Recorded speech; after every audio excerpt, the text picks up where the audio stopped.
Morning all of you. आज की class में हम लोग बीएड फर्स्ट ईयर से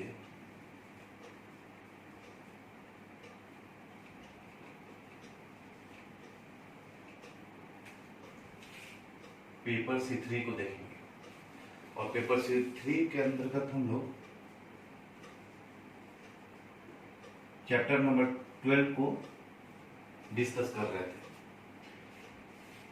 चैप्टर नंबर 12 में आज हम लोग जिस टॉपिक के बारे में डिस्कस करेंगे उस टॉपिक का टाइटल है कि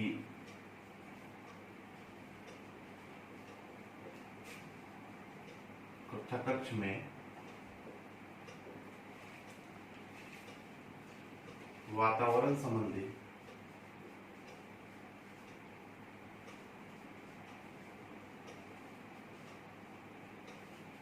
समस्याएं।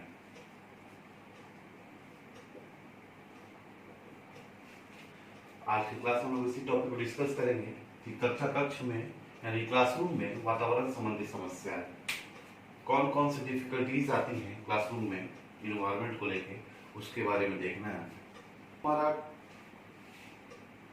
वो है कि problems relating environment in classroom, यानी कि कौन कौन सा प्रॉब्लम्स क्लासरूम के अंतर्गत आ सकता है या आता है और कौन कौन सी समस्याएं पाई जाती हैं क्लासरूम में जिससे कि इन्वायरमेंट फ्रेंडली नहीं हो पाता है।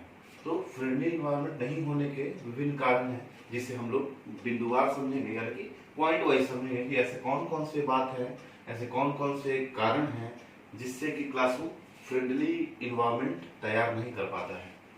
तो उसे हम लोग पॉइंट वाइज देखेंगे। तो जो कक्षा कक्ष में वातावरण संबंधी समस्याएं हैं उसमें कुछ प्रमुख बिंदुएं हैं जिसे हम बारी बारी से देखेंगे। जो पहला पॉइंट है वो है कि अपर्याप्त प्रकाश एवं वायु संचार। इस बात को हम लोग बखूबी जानते हैं कि लाइट और वेंटिलेशन अगर अपर्याप्त मात्रा में कहीं मिलता है हमारे घर में या कहीं भी जहाँ पे हम रह रहे हैं तो थोड़ा सा अनकंफर्टेबल होता है। तो पहला जो बिंदु है वही कि अपर्याप्त प्रकाश एवं वायु संचार, यानी कि इनएडिक्वेट लाइट एंड वेंटिलेशन। यानी कि कुछ क्लासरूम ऐसे हो जाते हैं जिसमें कि सही रूप में लाइट नहीं पहुंच पाता, या हम कह सकते हैं कि सही रूप में उस क्लासरूम में वेंटिलेशन नहीं हो पाता है। मतलब कि वो क्लासरूम खुलापन नहीं लगता है उस क्लासरूम में, जिससे कि कहीं ना कहीं बच्चों को बहुत ही मुश्किलों का सामना करना पड़ता है, जिसके कारण वो मेंटल फ्री नहीं होते हैं। और कहीं कहीं ऐसा भी होता है कि क्लासरूम बड़ा होता है लेकिन वहां पे अगर एक क्लासरूम में 40 स्टूडेंट को बैठाना है लेकिन क्लासरूम में बैठे हुए हैं 60 स्टूडेंट,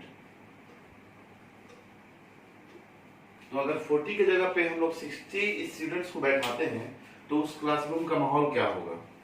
तो ये पहला समस्या है जो कि कक्षा कक्ष के वातावरण को फ्रेंडली नहीं होने देता है। तो अगर हमें फ्रेंडली कक्षा कक्ष के वातावरण चाहिए तो ये अति आवश्यक है कि ऐसा व्यवस्था किया जाए क्लासरूम का जिसमें प्रकाश भी पहुंचे उचित मात्रा में और वायु संचार का भी आना जाना बहुत अच्छे तरीके से हो। अपर्याप्त प्रकाश एवं वायु संचार अगर इस प्रकार का चीज कक्षा कक्ष के अंदर होती है तो बच्चे कहीं ना कहीं पिछड़ भी सकते हैं। पिछड़ेंगे इस कारण से, अगर भीड़ भाड़ वाले जगह पे बहुत सारे बच्चों को बैठाकर अगर हम लोग भीड़ भाड़ कर दें तो ये जरूरी नहीं कि उस क्लासरूम के सारे बच्चे अपने शिक्षक की बातों को सुन रहे हैं, समझ पा रहे हैं। तो उसमें ये हो सकता है कि जो भी बच्चे फ्रंट में बैठे हुए हैं उन तक तो शिक्षक का आवाज जाएगा, लेकिन जो बच्चे पीछे बैठे हुए हैं भीड़ में उन तक टीचर्स का आवाज नहीं जा पाएगा। तो जो पहला समस्या वो है कि क्लासरूम में अपर्याप्त प्रकाश एवं वायु संचार का होना, मतलब कि पर्याप्त मात्रा में प्रकाश और वायु संचार नहीं है क्लासरूम में। अब हम लोग आगे बढ़ते हैं दूसरे पॉइंट की तरफ। दूसरा पॉइंट कहता है कि अपर्याप्त उपकरण, यानी कि इनएडिक्वेट अपार्टस। अपर्याप्त उपकरण से तात्पर्य यह भी है कि इसमें टीचिंग लर्निंग मटेरियल या हम कह सकते हैं कि और भी बेसिक नीड्स। विद्यालय में सिर्फ शिक्षक और छात्र के होने से ही क्लासरूम पूरा नहीं हो जाता और पढ़ाई पूरा नहीं हो जाता। पढ़ाई पूरा करने के लिए शिक्षक और छात्र के अलावे बहुत सारे उपकरणों की भी आवश्यकता पड़ती है। जैसे हम कह सकते हैं कि क्लासरूम के अंदर बैठने के लिए उचित व्यवस्था होनी चाहिए, जिसमें फर्नीचर का होना आवश्यक है। टीचर को पढ़ाने के लिए ब्लैक बोर्ड का होना चाहिए, ताकि टीचर ब्लैक बोर्ड या व्हाइट बोर्ड पे पढ़ा सके, ताकि बच्चे उस पर पढ़ सके और समझ सके। उसके बाद है कि सहायक सामग्री का होना, ये बहुत ही इंपॉर्टेंट है। अगर स्कूल में या विद्यालय में टीचर के पास सहायक सामग्री उचित मात्रा में नहीं है, तो वो टीचर बच्चों को वो इम्पैक्ट नहीं दे सकता है जो इम्पैक्ट उसे देना है या देना चाहिए। तो कहीं ना कहीं टीचिंग लर्निंग मटेरियल का बहुत ही अहम रोल हो जाता है कि क्लासरूम का वातावरण वो अच्छा कर सके। और अगर वही सहायक सामग्री उपस्थित ना हो क्लासरूम में, तो फिर क्लासरूम डिस्टर्ब हो जाएगा। और सहायक सामग्री के उपस्थित होने से निम्नलिखित लाभ भी हमें मिलते हैं। जैसे कि अगर हम किसी चैप्टर को पढ़ा रहे हैं और बच्चों को समझ में नहीं आ रहा है, तो हो सकता है कि हम मॉडल या चार्ट पेपर के सहारे बच्चों को समझा सके। और चार्ट पेपर या मॉडल के साथ जब बच्चे समझते हैं तो वो बहुत लॉन्ग लास्टिंग उनके माइंड में सेट हो जाता है और बहुत ही बारीकी से उसके तर्क को भी समझ पाते हैं बच्चे कि अगर ये चीज है तो कैसे है। अगर हम 4th 5th क्लास में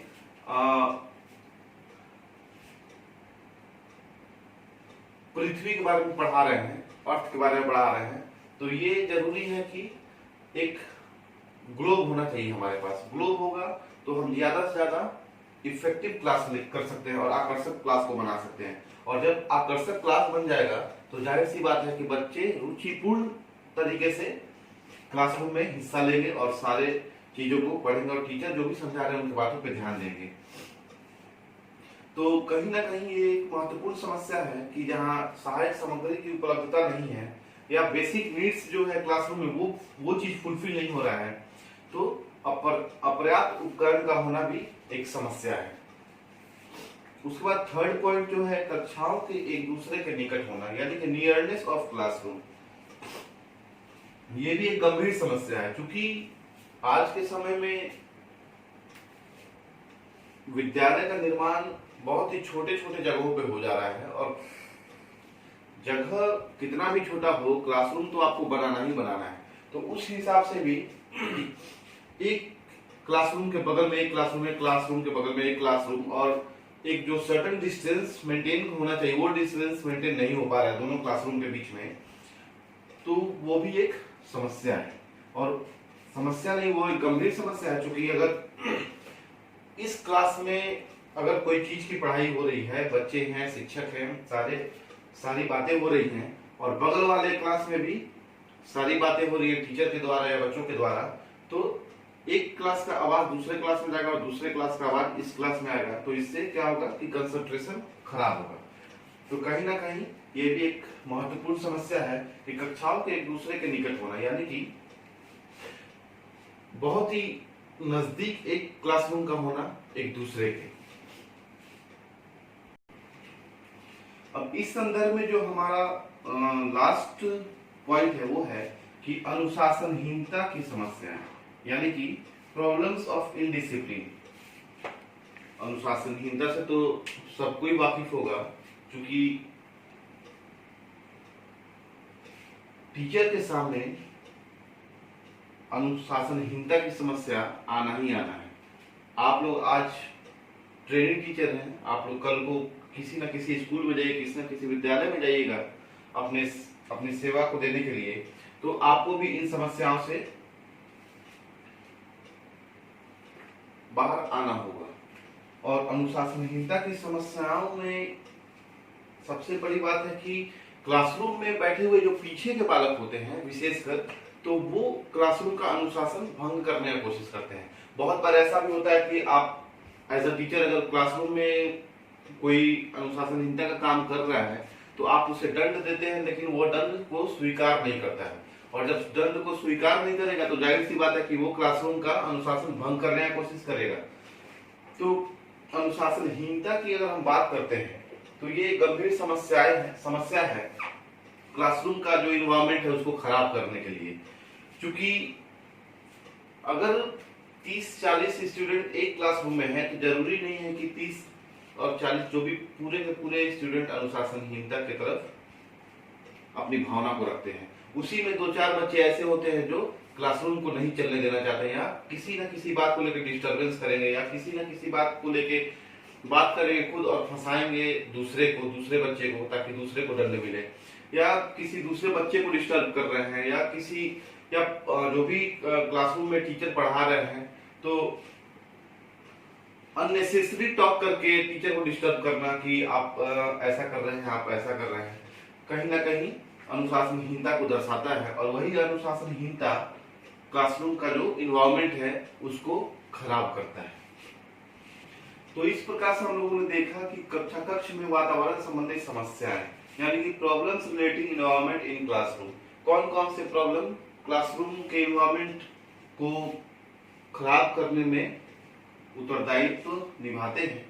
तो ये कुछ पॉइंट्स हैं जिनके कारण क्लासरूम का वातावरण या क्लासरूम का एनवायरनमेंट खराब होते चला जाता है। एक बार मैं फिर से रिकॉल कर देता हूँ पॉइंट्स को। जो पहला पॉइंट है वह है अपर्याप्त प्रकाश एवं वायु संचार, यानी कि इनएडिक्वेट लाइट एंड वेंटिलेशन।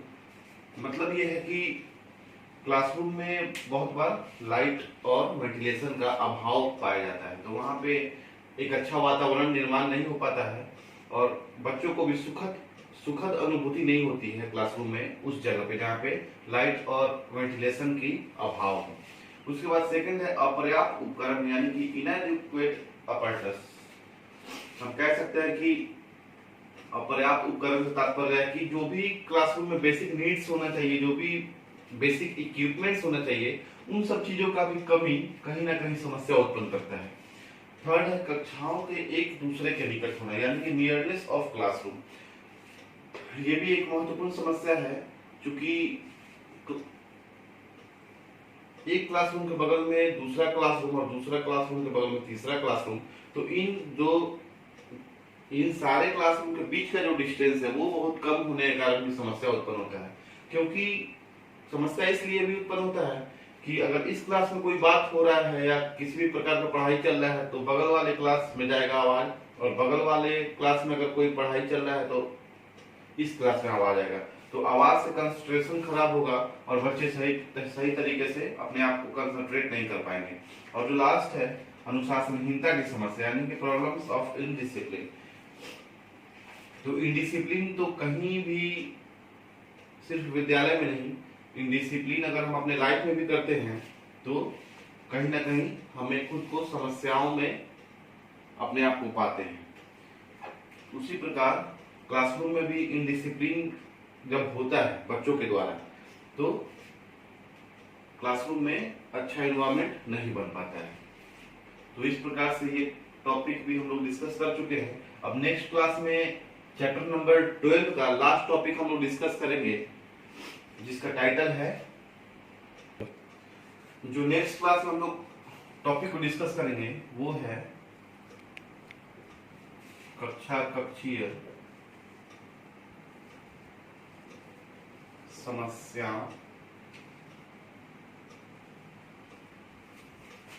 का समाधान।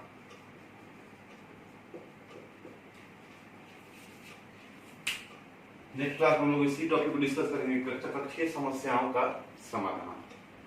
Thank you.